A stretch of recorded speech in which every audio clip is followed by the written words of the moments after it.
Au printemps 2024, une nouvelle Bloodline semait le chaos à la WWE.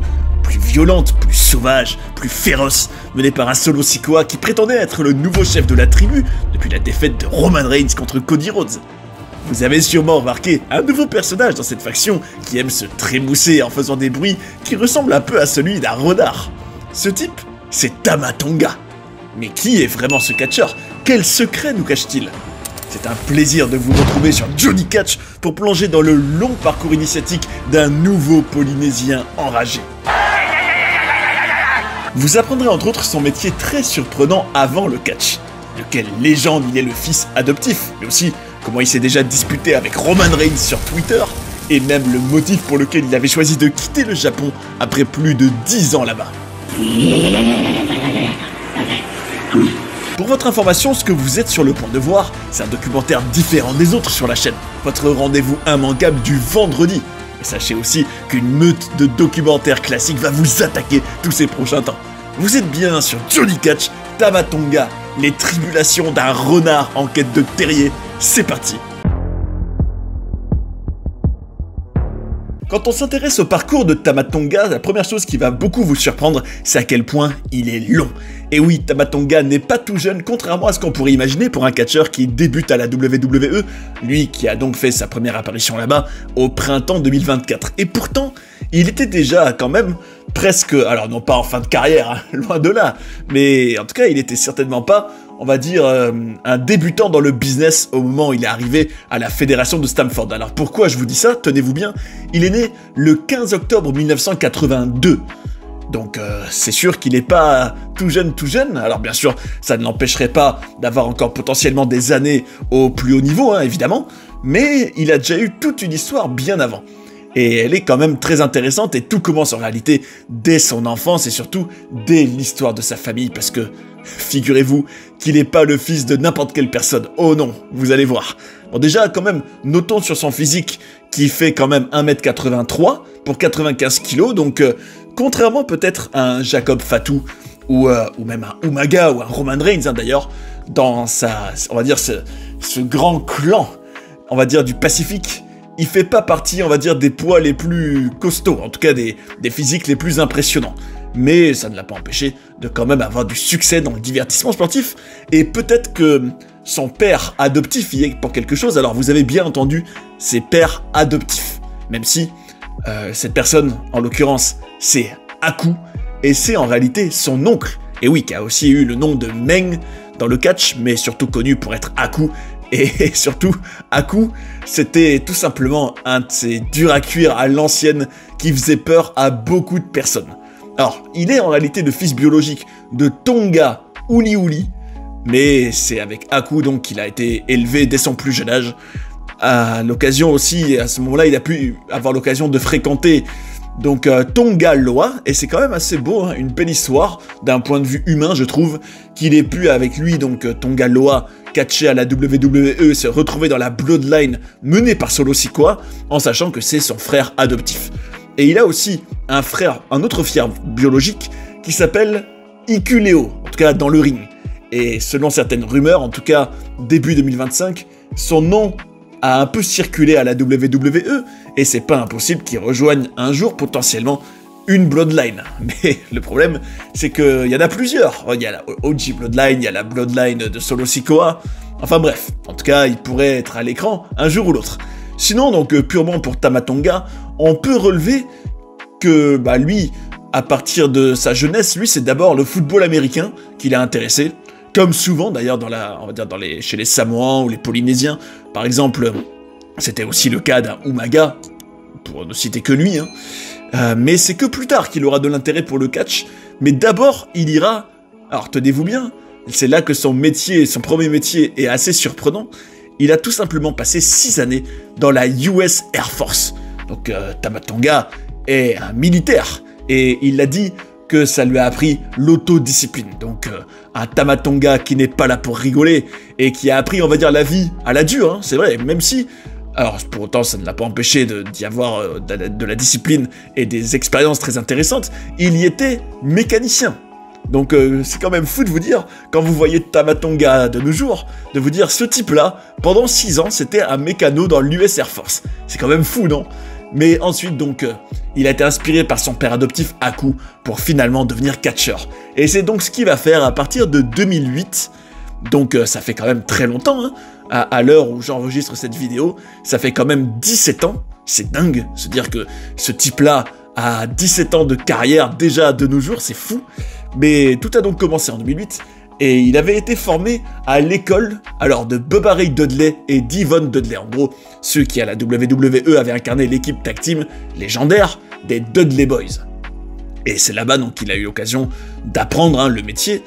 Et à partir de 2008, donc, il a été dans le circuit indépendant, et il a été un peu partout, hein. On peut relever World Extreme Wrestling, on peut relever à Porto Rico aussi, il a catché là-bas, à la World Wrestling Council. Il a aussi été, alors ça c'est ça où a eu lieu, on va dire, le cœur de sa carrière, hein, Tama Tonga, à la New Japan Pro Wrestling, et ça, il y a été donc pendant 12 ans au total, ce qui est quand même très long, hein, rendez-vous compte. Il y a passé le cœur de sa carrière, hein, et c'est là-bas qu'il s'est vraiment fait connaître. Puisque là-bas, alors le truc le plus marquant pour Tama Tonga là-bas, c'est clairement le fait d'avoir été un cofondateur du fameux Bullet Club. Alors vous savez, c'est vrai que ça parle pas mal aux fans hardcore de catch, ou alors à tous ceux qui connaissent un peu les indies. C'était une faction où il y a eu plein de membres différents, et il y a été entre 2016 et 2022, et il y était notamment quand Finn Balor en était leader. Donc pouvez-vous seulement imaginer une faction dans laquelle était donc celui qui est de nos jours dans la Bloodline, en tout cas celle de Solo Sikoa, et donc pouvez-vous seulement imaginer que ce type-là a aussi été jadis dans une faction menée par Finn Balor. C'est quand même fou, hein. Et là-bas, donc, au Japon, il avait eu l'occasion de catcher avec celui qui est donc, en tout cas, au moins dans son cœur, comme un frère. C'est Tanga. Alors, il a eu le nom de Tanga Loa, même si à la WWE, ce sera Tonga Loa. Et ensemble, ils ont déjà été champions par équipe. Donc, c'est là-bas qu'il aura du succès, hein, au Japon. On notera que dans sa vie privée en 2017, alors c'est vrai qu'il parle très peu de sa vie personnelle, hein, on sait très peu de choses sur lui à ce niveau-là, à part qu'il a épousé en 2017 une certaine Kristen, et qu'il a déjà eu 2 filles et un fils avec elle. Mais en tout cas, au total, il passera 12 années à la NJPW, ce qui est quand même énorme, hein. Quelle longévité, et c'est clairement la fédération qui a marqué sa carrière. Sinon, quelque chose de notable qu'on peut relever, c'est en 2018, alors c'est quand même assez fou quand tu sais ce qui va arriver des années plus tard, c'est un clash sur Twitter avec Roman Reigns. Et oui, Roman Reigns, qui n'était pas encore le chef de la tribu, hein, à ce moment-là, il était le Big Dog, s'est donc plus ou moins disputé virtuellement avec Tama Tonga des années avant de s'affronter dans le ring, et c'était quand même assez marquant comme échange, puisque, en gros, ils se critiquaient un peu sur leurs compétences respectives, on va dire, et Tama Tonga disait en gros « My yard has no fences, come test your skills here anytime », en gros. Il faisait une référence justement, vous savez, Roman à cette époque-là, il disait souvent « This is my yard now », c'est mon jardin, en tant que big dog, on va dire. Et Tama Tonga, donc oui, moi mon jardin, il a pas de barrière, tu peux venir te mesurer à moi quand tu veux. Et surtout le plus drôle, c'est vraiment à la fin, je trouve, quand Tama Tonga disait à Roman que la jalousie, c'est un truc de catin. Donc il reprochait à Roman d'être jaloux de lui, ce qui est complètement improbable. Et il terminait en disant hashtag Roman the Rat, le rat Roman, ce que je trouve complètement surréaliste, encore plus des années plus tard. Roman, lui, prendra ça un peu par-dessus la jambe et lui dira qu'il a doublé les vues de toutes ses vidéos en 4 heures, en à peine 4 heures, et qu'au contraire, Tama devrait être reconnaissant plutôt, mais bon, il le remerciait quand même du fou rire. Donc une interaction assez folle, et à propos d'interaction avec l'univers de la WWE, on peut aussi dire qu'il a eu pendant un certain temps un finisher qui s'appelait le Gunstun, qui ressemblait beaucoup, alors tenez-vous bien, au RKO de Randy Orton, et oui. Sauf que, évidemment, une fois qu'il est arrivé donc à la fédération de Stamford, Tama Tonga, parce que c'est imminent sous peu, vous allez voir, il pouvait pas continuer à le faire. En tout cas, vous l'aurez compris, il a fini par quitter la New Japan Pro Wrestling, une fédération dans laquelle il sera resté au total pendant 12 ans. Quand même, c'est énorme, une telle longévité, c'est rare quand même. Mais pour quel motif alors il a décidé de partir de cette fédération et donc de quitter aussi le Japon? C'est tout simplement des motifs humains. Et il en sort plutôt grandi, je trouve, personnellement. Il disait en gros qu'à cause de ce métier donc au Japon, il ratait beaucoup d'anniversaires, d'événements très marquants de ses enfants, et qu'il voulait surtout pas continuer à rater autant de choses importantes de sa vie de famille, et que c'est pour ces raisons-là donc qu'il a décidé de revenir aux États-Unis pour travailler. Sachez aussi que depuis 2023, il était déjà en discussion avec la WWE qui avait déjà montré de l'intérêt pour lui, et tout ça va vraiment se concrétiser 1 an plus tard, et mener à ce qui sera la plus belle page de sa carrière, et tout ça vous allez le voir dans le prochain chapitre.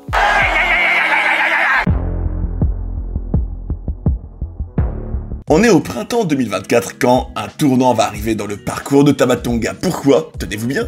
Parce qu'à partir de là, il va tout simplement intégrer la storyline la plus importante de la WWE à cette période. Je parle bien sûr de celle de la Bloodline.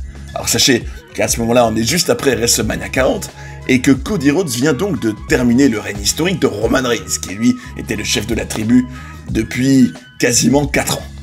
En tout cas, le chef de la tribu est surtout champion.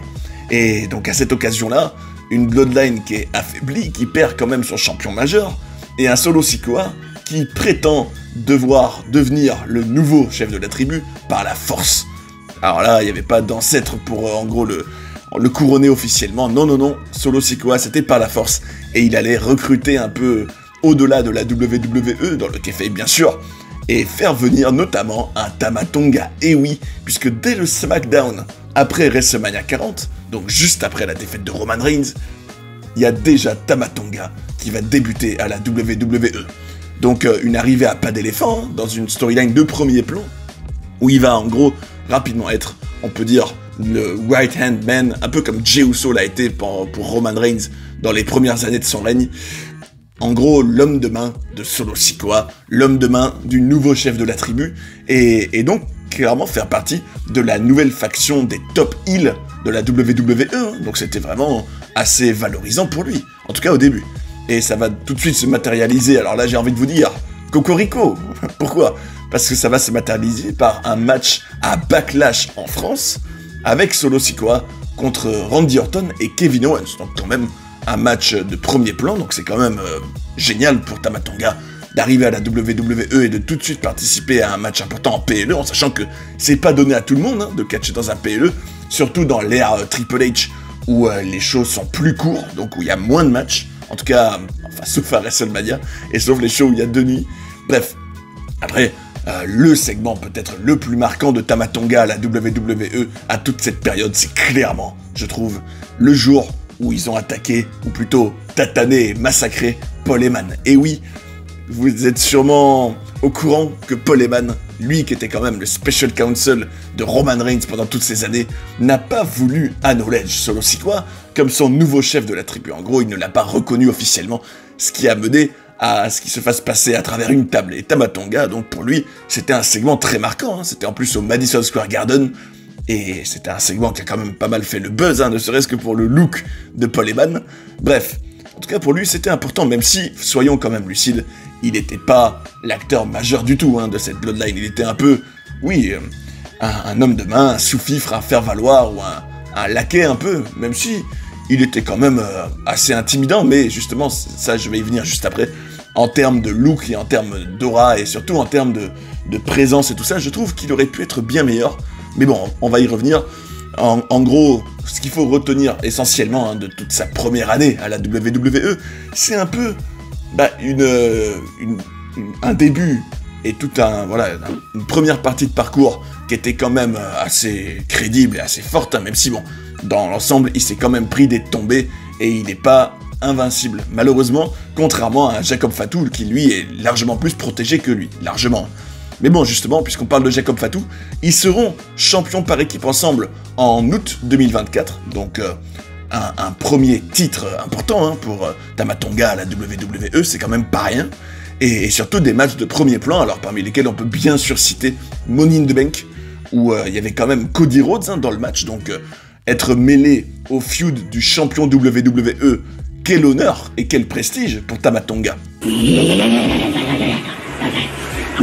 On pourrait dire un peu la même chose pour Crown Jewel à l'automne 2024, où là, cette fois-ci, il sera contre l'OG Bloodline, Et le point culminant pour lui, tout comme le point culminant de toute cette histoire de la Bloodline contre la Bloodline, on va dire la nouvelle contre l'originelle, c'est clairement Wargames à Survivor Series.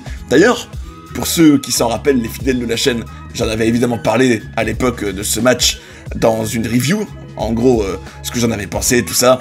Et un truc que je trouve vraiment marquant encore avec le recul, c'est la manière dont Tama Tonga avait fait irruption dans ce match, du moins la manière dont il s'est fait remarquer dès le début, je trouve. C'était assez marrant. Rappelez-vous, il avait fait un peu l'araignée sur la cage en arrivant. Genre, il s'était accroché au grillage de la cage et il grimpait comme ça dessus, comme une vraie araignée. Donc c'était un peu un renard / araignée. Et on peut dire que c'était vraiment son point culminant pour lui, l'apogée de Tama Tonga. Mais bon, pour lui c'était déjà très bien. Main event d'un PLE du Big Four à la WWE, c'est pas donné à tout le monde, loin de là. Donc bravo à lui pour ça, mais depuis, j'ai bien l'impression qu'il est quand même moins au premier plan. Alors même si, à l'instant T où j'enregistre cette vidéo, donc en mars 2025, il y a des tensions dans la Bloodline de Solo Sikoa. On sait pas trop si Jacob Fatu va pas finir par faire un face turn, ou du moins se rebeller contre Solo Sikoa, et ce que deviendrait Tama Tonga dans ce cas de figure. Alors même si, on doit quand même souligner que dans toute sa première grosse période, donc à la WWE, il a su quand même se démarquer par quelque chose, surtout ce que je trouve moi le plus marquant, et ce qui a le plus fait le buzz sur les réseaux sociaux, parce que ça fait rire pas mal de fans, c'est son yeah. En gros, il fait ce bruit que moi je trouve un peu similaire à celui d'un renard, enfin je sais pas pourquoi ça me fait penser à un renard, et il le fait souvent, il fait souvent chut, puis yeah. Donc ça c'est vraiment un peu sa signature à Tama Tonga, mais bon, là je trouve que ça aurait pu être bien meilleur. Pourquoi ? Parce que, alors figurez-vous que quand il était sur le circuit indépendant, Tama Tonga, il a déjà eu des looks bien plus intimidants et surtout bien plus originaux que celui à la WWE, parce que finalement, si on prend du recul, des catcheurs d'environ 1m80 avec des cheveux courts bruns, c'est quand même un profil assez générique dans le fond. Alors que pourtant, des années avant, il a déjà eu les cheveux beaucoup plus longs, il a déjà eu même de la peinture sur le visage, ce qui le démarquait encore plus, et je me dis, quel dommage pour quelqu'un qui a quand même un look qu'on pourrait qualifier d'assez banal, dans le catch en tout cas, de pas, en gros, profiter de choses qu'il a déjà faites pour davantage, on va dire, se différencier de tous ses collègues. Surtout que je trouvais que la Bloodline de Solo Sikoa, et c'est peut-être Jacob Fatu qui a apporté cet aspect-là plus tard, avait besoin vraiment d'un côté sauvage, et d'un côté vraiment effrayant, et inquiétant, et impressionnant. Et Tama Tonga n'était pas non plus vraiment très impressionnant dans ce domaine-là, quoi. Dommage, je trouve. Et surtout, ce que je me dis, c'est que depuis ses débuts, donc à la WWE, il a uniquement été mêlé à la Bloodline. Forcément, il fait partie de la Bloodline. Et je me dis, certes, alors c'était une storyline de premier plan pour lui pendant des mois, on le voyait donc dans des segments importants, dans des matchs importants, oui, c'est sûr, mais si tu regardes bien, il est quand même au second plan par rapport à un Jacob Fatu dans la Bloodline. Et surtout, je me dis, j'ai bien peur qu'il n'aura peut-être plus de pertinence, Tama Tonga, à partir du moment où la Bloodline pourrait... Bon, est-ce que cette storyline disparaîtra un jour? Est-ce qu'elle existera toujours sous une forme ou une autre? Ça, c'est la grande question, je trouve. Mais ce qui est certain, c'est que si, par exemple, la Bloodline de Solo Sikoa disparaissait, ou alors que, je sais pas, qu'il se ferait d'une manière ou d'une autre bannir de la Bloodline, peut-être par un Jacob Fatu, ou un Solo Sikoa, on sait pas. Je me dis, à ce moment-là, je serais quand même très inquiet pour l'avenir de Tama Tonga. Mais bon, espérons malgré tout, que même si il n'a pas vraiment été protégé, même si il n'a pas, lui, cette aura d'invincibilité, que malgré tout ça, bah déjà, ayons la valeur pour lui d'avoir été donc, dans des storylines importantes de la fédération pendant des mois, ça c'est quand même bien pour lui, après quand même tout un parcours initiatique depuis 2008 qui a été très long, vraiment très long, avant de le voir arriver donc, dans la fédération la plus importante, et espérons qu'il saura réussir à se démarquer beaucoup plus que jusqu'à présent, et espérons surtout qu'il finisse par arriver par sortir de l'ombre de la Bloodline. Et c'est ainsi que se termine notre documentaire sur Tama Tonga. Comme on a pu le voir, il a eu un long parcours initiatique avant d'arriver enfin à la WWE et d'y connaître son heure de gloire avec la Bloodline. Il a donc finalement réussi à arriver dans les storylines les plus importantes du catch, mais c'est peut-être trop tard pour prétendre à beaucoup mieux. Quoi qu'il en soit, j'ai un débat à vous proposer.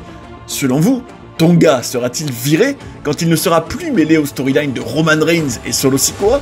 Venez en parler dans les commentaires, je suis bien curieux de savoir votre avis. En tout cas, vous le savez, chaque vendredi, j'ai le plaisir de vous retrouver pour un documentaire concept sur une superstar actuelle.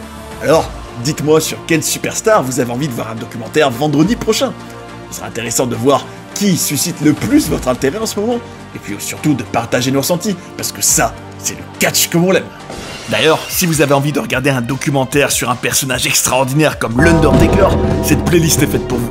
Ou sinon, allez ici pour découvrir plein de controverses et coulisses de la WWE. J'espère que vous avez passé un bon moment, et je vous invite à rester sur Johnny Catch pour voir d'autres vidéos. A tout de suite. Acknowledge me!